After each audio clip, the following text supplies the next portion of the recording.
I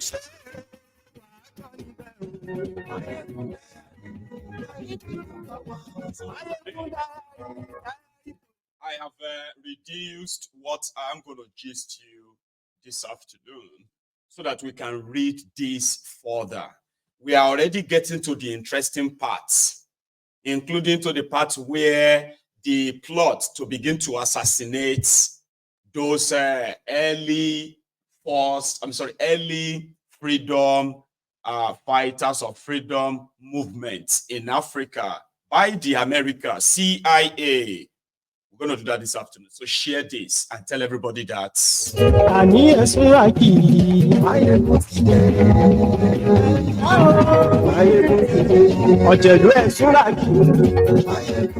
Although there are too numerous stories, heartbreaking stories coming out of Nigeria every minute, no joke. That there are so many that Nigerians themselves, they have grown pretty much like insensitive or cold to some of these heartbreaking stories because they are just too numerous that a lot of them just decided to just pretend that they are not happening. But I do pick up few to share with you.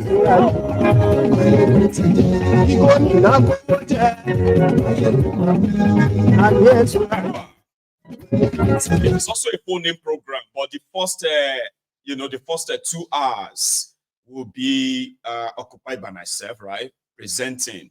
Then the last hour of it will be yours to contribute, to share the broadcast.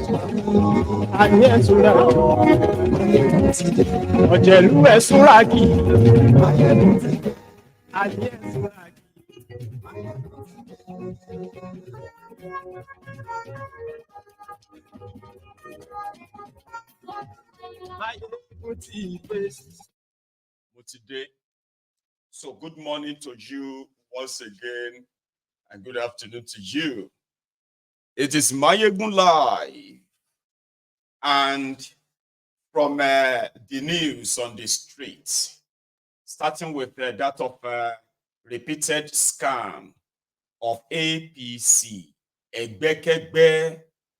Remember, a lot of Nigerians believe that the reason why they are currently going through economic hardship is because they are sacrificing for a better Nigeria, renewed hope promised them by TINUBU. So removing subsidy was the first step, the one that triggered others. They didn't know that the idea of saying we remove subsidy was not that of TINUBU, it was that of IMF, World Bank.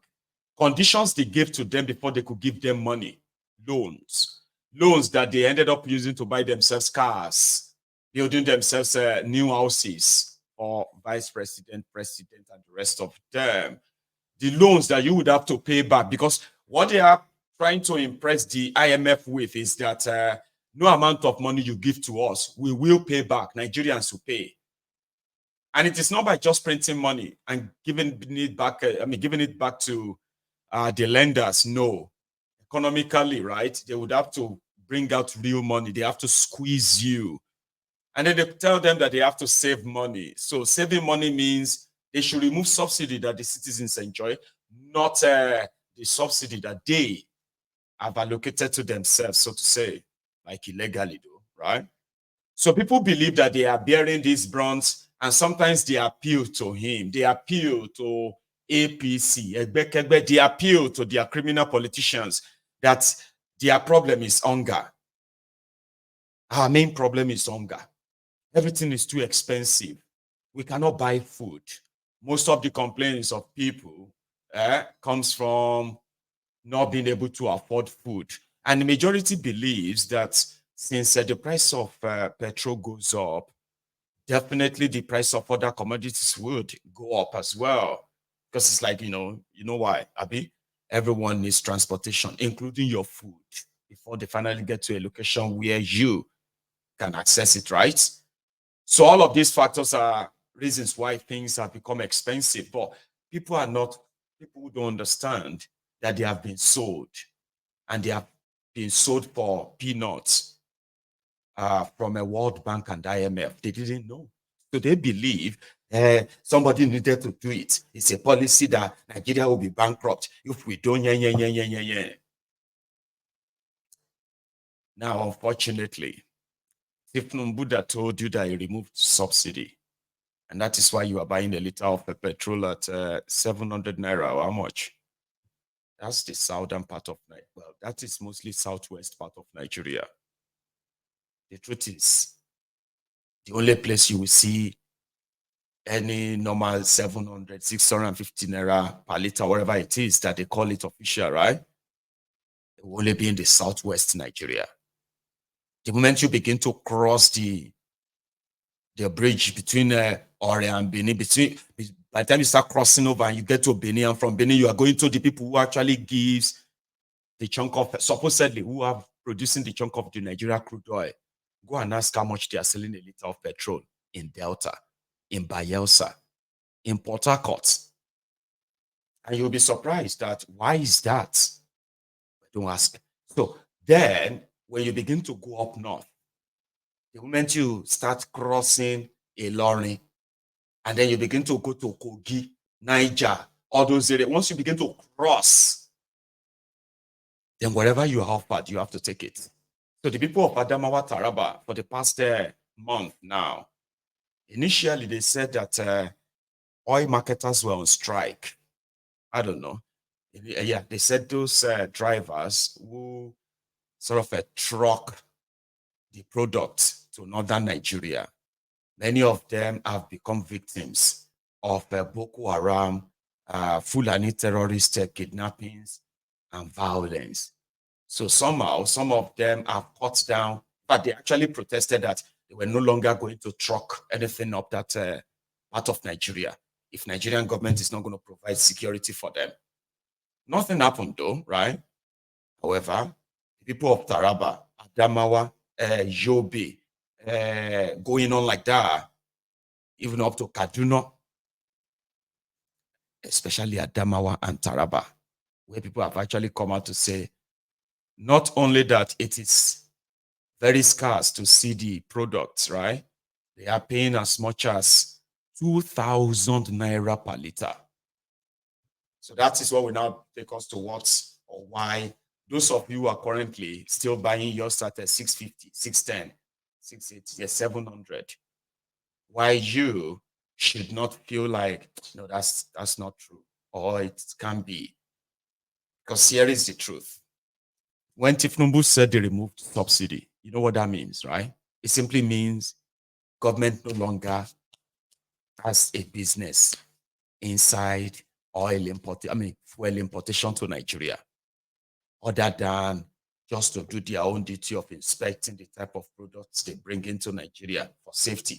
That is what it means that you've removed the subsidy. You are no longer part of it. So if I have money and I want to go into the business, right, I will just approach Nigeria. This government say, I need a license. I want to import fuel to Nigeria. I say, okay, fine. So they will give me the license. So I can then go to anywhere in the world as a businessman and decide to bring the product to Nigeria. Pay all of the import this, import that, factor in all of that, the landing cost, it is called. If I have 5 million liters of petrol, 10 million liters of diesel, so I have to what? Factor in how much did it cost me to get that 5 million liters from where I got it from? How much is it costing me to bring it to Nigeria with a vessel? How much is Nigeria charging me for bringing that fuel to Nigeria? And when you now factor all of that in, I'm going to just use a random example now, just figure, okay? So let's say I have 5 million liters of petrol, which everything cost me 10 billion naira to bring to Nigeria. All the cost, 10 billion. That's the cost of my business there, right? Now, I've factored everything in. Now, I need to make profit. So in that regard, I may decide to make a profit of 1 million naira or 1 billion naira as a businessman. Now, that is when I would then determine these 5 million liters. How much should I sell a liter of it to get that my 11 billion naira, 10 billion capital, 1 billion profits? Or if I want to do a charity and I feel like, oh, you know what? Oh, I just want 1 million naira gain. So that simply means, right? If the landing cost per liter around that time should come to 1,500 naira per liter. That's the meaning of true deregulation. Oh. 1,500 naira per liter. That is my landing cost. So I'm going to sell it for 1,550 naira. Remember, I don't have filling stations. I am just an importer. All of those I have to speak to or talk to are going to be those who sell them to you. So this is me now, 1,550 naira is how much I'm going to give it out from my depot to the oil marketers who are also going to truck them. Most of them will have to use their truck. I don't need to buy trucks. All I need is just a tank farm and the vessel that is going to bring my stuff to Nigeria, period. Then the marketers who are interested to load them at 1,550 naira. Now they can sell it to you for 1,800 naira per liter, considering all factors: bad road, insecurity, bribing the police on the road, bribery here and there, or what do you call it? Tipping here and there. So at the end of the day, by the time that my petrol gets to the filling station, the final price may be 1,800 naira per liter. So if you are buying it for 600 something naira now, it's because they lied to you. IMF said, indeed, the removal of subsidy in Nigeria was to save Nigeria economy because it was one of the highest highest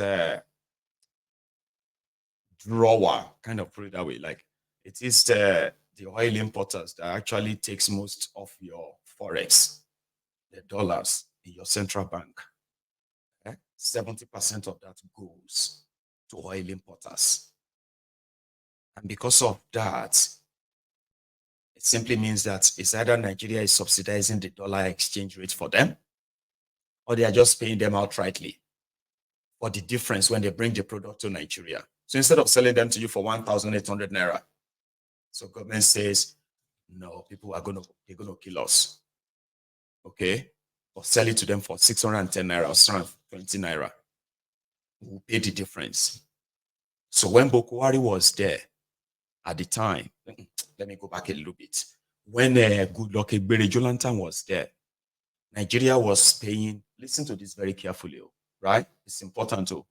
Nigeria was paying on subsidy every month. Nigeria was paying about between 50 and 60 billion naira annually, right? Nigeria was paying about 600 to 700 billion naira on subsidy, and Nigerians were buying the liter of fuel for 87 naira per liter. Now, the moment these rogues came in, Boko Haram in 2016 removed subsidy. I don't know if some of you still remember, because Nigeria could not pay subsidy, so they removed it. It said, but it was a lie. 2 years later, they said Nigeria has been paying about 2 trillion naira every year for subsidy. How? How could Nigeria be paying trillions? But it's true. They inflated all of the figures within their NNPC. Not only that, they were stealing Nigerian crude oil. The money is not being remitted to Nigeria. Okay? They were also scheming that whatever was the crude oil sale money, right, that should come to Nigeria wasn't coming to Nigeria. They were using it to subsidize the imported fuel to Nigeria. But here is the scam. How the whole thing skyrocketed from under 800 billion a year, when the liter of petroleum was 87 naira per liter, to over 5 trillion naira a year on subsidy. And the liter of petroleum sold for over 200 naira per liter. The scam, how it got stretched, right? So they said, no, it was all right. In fact, Boko Haram was like the best. removing the subsidy until 2 years later, 2018. We now discovered that Nigeria had paid times 3 of what Goodluck Ebele Jonathan was paying. And Nigerians were paying more. See, Nigeria paid more on subsidy, right? And Nigerians were paying more to procure the products. And the cost of living continued to skyrocket based on this. So then by the time Buhari was done, they said Nigeria was spending 420 billion naira every month to subsidize petroleum products in Nigeria. And Nigerians were paying more at the pump. But people kind of just mellow, moved on like that. Then TINUBU came. Subsidy is gone. Yeah. Subsidy is gone. Nigeria is broke. We need. The liter of petroleum jumped to over 700 naira. In some places, they sold it at over 1,000 naira. And some places, over 2,000 naira per liter. No joke. Then they started lying to the people that they were saving the money. Under a year, we have now discovered that not only that subsidy was not gone, what TINUBU did was to replace the people within the NNPC who were given the license of that import, whatever, the people sharing the subsidy money. That's all he did. And that took him about 3 months. By August 2023, Nigeria was not only paying subsidy, Nigeria was paying more than double of what TINUBU announced 3 months earlier to be gone. Buhari was paying between 412, 420 billion naira every month for subsidy. TINUBU is paying over 900 billion naira right now every month for the same subsidy. And I don't understand. They are still denying it there. They still continue to go out there and say TINUBU saved Nigeria by removing subsidy. IMF came out and said going back to pay subsidy is dangerous for Nigeria. You need to remove it. Now, I don't know who is playing who. Maybe they just told the IMF that, listen, there's a way around it. We'll rather increase taxes, For now, we don't want people to, if we allow all these importers to sell the products just the way they feel like, right? Definitely we might have a trouble or a Kenya on our hands. So Nigeria is paying more for petrol, diesel. Dangote refinery that they told you was coming to save you. Dangote refinery don't catch fire. They seen a minor fire. However, for the past 1 week, the manager of Dangote refinery has been all over the media, social media, leveling allegations against the international oil companies operating in Nigeria. Dangote was there. Dangote's manager was like, the reason why the refinery is not working right now is because some IOCs in Nigeria, international oil companies in Nigeria, they were sabotaging Dangote refinery from getting crude oil.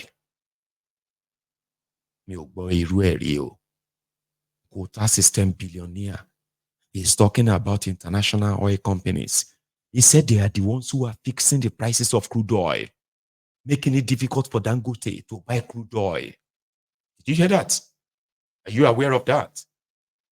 Yeah, in the past 1 or 2 weeks now. It's been everywhere. Don't tell me you didn't know that. That they have already said it, that some mafias, oil sector mafias, they are the ones against the Dangote refinery. And the gullible, captured voluntary slaves of Nigeria, they were like, are you not a Kaba yourself? You are supposed to. So they've been dropping the lamba. Abba, Now oil companies they fix crude oil prices. Now the oil companies say make a Bukwari's government steal $10 billion of Nigeria money, gave it to Dangote to build a refinery, while half of it got laundered and stolen, unaccounted for. Is it the oil companies, international oil companies in Nigeria? Were they the ones who told you that Dangote will be buying the crude oil in Naira? Eh? So Dangote and his guys have been in the media more than they have been in the refinery. Promise you. Dangote enjoys, I don't know if he enjoys it, but I kind of feel like though, right? He enjoys that attention. The attention that it's kind of like, awkward or so weird, right?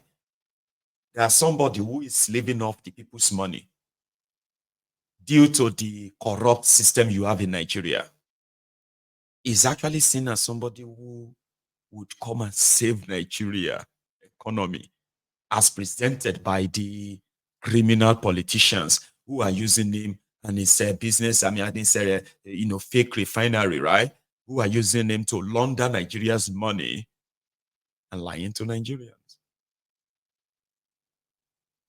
They told us, they said, hey, Dangote refinery is not coming to break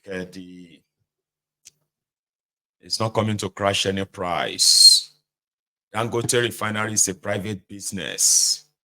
It's there to make a profit, blah, blah, blah, blah, yen, yen, yen, yen, like that. They told us. Everybody was just like, Joshua, yeah, it no matter. Shall start refining something so that we can see what all this talk every year, almost every month. And go to refinery, go start this, he go start next. And the people who are actually saying this more are who? The politicians. The Abubu sellers. And then Dangote himself, who have invested so much in the media to look good than for the refinery to actually start working. He wants to look good. He wants to talk about refinery. He wants to talk about oil business. He wants to like that a total quota system billionaire who is actually not a real businessman.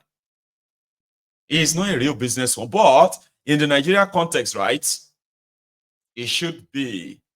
Then from nowhere, they say fire enter refinery. We be saying, okay, start a generator. I'm just kind of, being sarcastic though. But it's disappointing, it's annoying, right?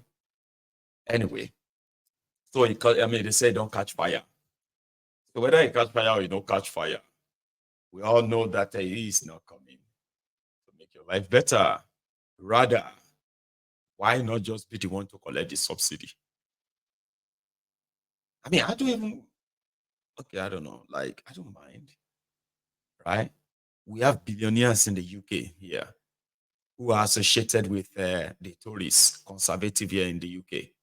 Okay. I'm talking about billionaires. And guess where they make their money from? They make their money from, we just call, picking up multi-billion pound sterling contracts from their friends in government. They will deliver. That's how they make their money. There's a guy here in the UK, right? I can't remember his full name, something Earth or so. He's the guy, he's one of the guys who are like supplying the NHS in the UK. All of the NHS in the UK. So he makes his money from that. He's helping the country, right? He's not ripping the country off. Some people kind of like are so pissed off because of his utterances and all that, right? But take that out of the whole thing. He's a businessman. His business is contributory to the healthcare in the UK. He's a billionaire. That's something. But Dangote refinery, Dangote cement, Dangote rice, Dangote pasta, Dangote this or that. They are mostly packed as a means of ripping people off, mostly. He was so blessed that they gave him access to so many mineral resources in Nigeria, but he picked limestone more. Now, he has the first access. It's called the first line of refusal. First right of refusal. If he says, I don't like it, there's okay, give it to other person in Nigeria. But yet, Nigerians pay more for cement.